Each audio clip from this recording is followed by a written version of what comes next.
today. Imagine being a child and suddenly becoming one of the most recognizable faces in America. Every afternoon, millions of families gather around their television sets to watch you sing, dance, laugh, and smile under bright studio lights.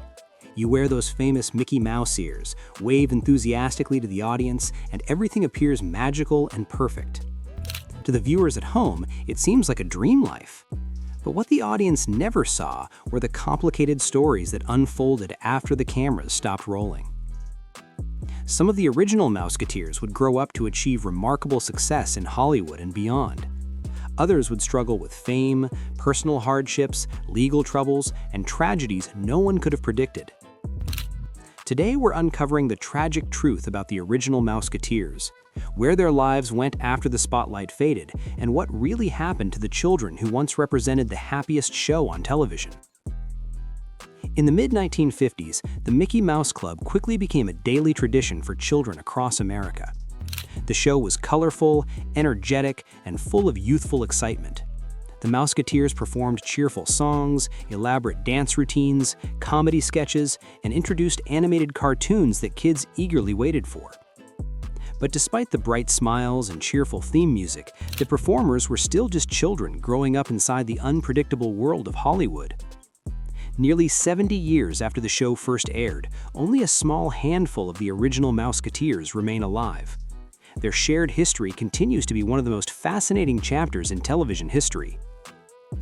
Over the decades, the surviving members have gathered publicly only twice. The first reunion took place in 1980 when 31 of the original 39 Mouseketeers returned for a special television event hosted by entertainer Paul Williams. The broadcast became a touching moment of nostalgia. Viewers saw the adult performers singing and dancing while footage of their childhood performances played beside them. It created a strange and emotional moment where the past and present seemed to exist together on the screen. Among the returning cast members was Annette Funicello, who would become the most famous Mouseketeer of them all. Even then, she performed with warmth and grace, although early signs of the illness that would later affect her life had already begun to appear. The second reunion did not happen until 35 years later. In 2015, during Disney's D23 Expo in California, historian Lorraine Santoli hosted a gathering that reunited several of the surviving Mouseketeers. Sherry Alberoni, Sharon Baird, Bobby Burgess, Tommy Cole, Darlene Gillespie, Cubby O'Brien, and Doreen Tracy all stepped onto the stage together. Fans who once watched them as children were now adults themselves, yet the emotional connection remained strong. The group laughed, shared memories from their time on the show, and even sang once again for the audience. It was a touching reminder that the bond they formed as children had lasted a lifetime. But as the years continued to pass, that circle slowly became smaller. By late 2025, only 4 of the original Mouseketeers were still alive: Sherry Alberoni, Sharon Baird, Bobby Burgess, and Cubby O'Brien. Whether they gather again or not, the legacy of their friendship remains one of television's most enduring stories. One of the earliest Mouseketeer stories belongs to a boy who was only 9 years old when he stepped into the Disney spotlight. Paul Peterson joined the show in 1955, eager to sing, dance, and charm the audience. But his time on the Mickey Mouse Club would end almost as quickly as it began. Just 3 weeks after joining the cast, Peterson became involved in an incident that changed everything. During rehearsals, a casting staff member named Lee Travers repeatedly teased the young performer by calling him Mouse, a nickname Paul absolutely hated. After hearing it one too many times, the frustrated boy lost his temper. He shouted back and punched the man in the stomach. Unfortunately for Paul, one very important person witnessed the entire moment: Walt Disney himself. Later that same day, the young Mouseketeer was called into Disney's office and dismissed from the show. Just like that, his Disney career ended. But Paul Peterson refused to disappear from the entertainment world. A few years later, he returned to television in a major way by starring as Jeff Stone on the popular series The Donna Reed Show. The role made him a teenage star, and he even launched a successful music career with songs like Lollipops and Roses. Later in life, Peterson became deeply involved in helping child actors. He founded a nonprofit organization called A Minor Consideration, dedicated to supporting young performers and protecting them from the struggles many child stars face after fame fades. Another Mouseketeer whose life took an unexpected path was Darlene Gillespie.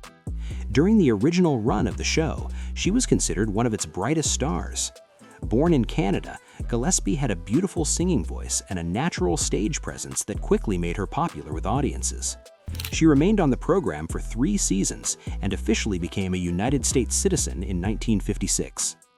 But despite her success, she was often overshadowed by another Mouseketeer whose popularity exploded, Annette Funicello. Still, Gillespie continued building a career in entertainment. She appeared in television programs like National Velvet and Dr. Kildare and recorded music through Disney's record label. Later in life, however, her life took a shocking turn. In 1998, Gillespie was convicted on 12 criminal counts, including conspiracy, securities fraud, and perjury. She was sentenced to 2 years in prison. After serving her sentence, she largely disappeared from public life and eventually worked as a nurse in California. Johnny Crawford experienced a very different journey. He joined the Mickey Mouse Club at the age of 9, but soon moved on to greater success in television. His most famous role came when he played Mark McCain on the hit Western series The Rifleman, starring opposite Chuck Connors. Their father-son relationship on screen became one of television's most beloved partnerships. But in the 1970s, Crawford shocked fans by appearing in the film The Naked Ape and later posing nude for Playboy magazine. For many viewers who remembered him as a wholesome child star, the decision was surprising and controversial. Later in life, Crawford returned to something he loved deeply: music. He formed the Johnny Crawford Orchestra and performed swing and big band music for audiences across the country. Sadly, he later battled Alzheimer's disease and passed away in 2020. Another early Mouseketeer, Dallas Johann, faced a very different challenge. He was actually the very first performer hired for the Mickey Mouse Club in 1955, but he secretly struggled with severe stage fright. Whenever cameras were pointed at him, he froze and sometimes even burst into tears. Within weeks of filming, he was quietly released from the cast. Ironically, his own brother, John Lee Johann, was hired to replace him. But Dallas eventually overcame much of his fear and continued performing. By the 1960s, he appeared as a dancer in Elvis Presley films such as Viva Las Vegas and Kissing Cousins. Perhaps the darkest chapter connected to the Mickey Mouse Club belongs to Dennis Day. As a child performer, he was cheerful and talented, but his life ended in a tragic and disturbing way. In 2018, after being reported missing, investigators eventually discovered his remains inside his own home months later. A handyman who worked for him later confessed to the crime. For fans who remembered him as a smiling child performer, the shocking tragedy was heartbreaking. Karen Pendleton's life also included both triumph and hardship. She joined the Mickey Mouse Club at just 9 years old and quickly became known for her cheerful personality and energetic tap dancing.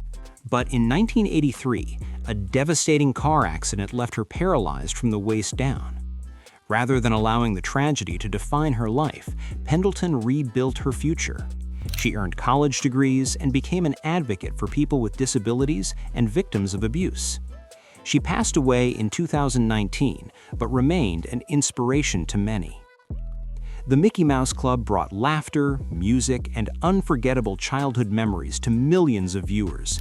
But behind the cheerful performances were real children who grew up to face the same challenges, struggles, and tragedies as anyone else. Some found success, some faced hardship, and some experienced heartbreaking endings. Yet together, they remain part of one of television's most iconic chapters, forever remembered as the smiling children who once wore the famous Mickey Mouse ears.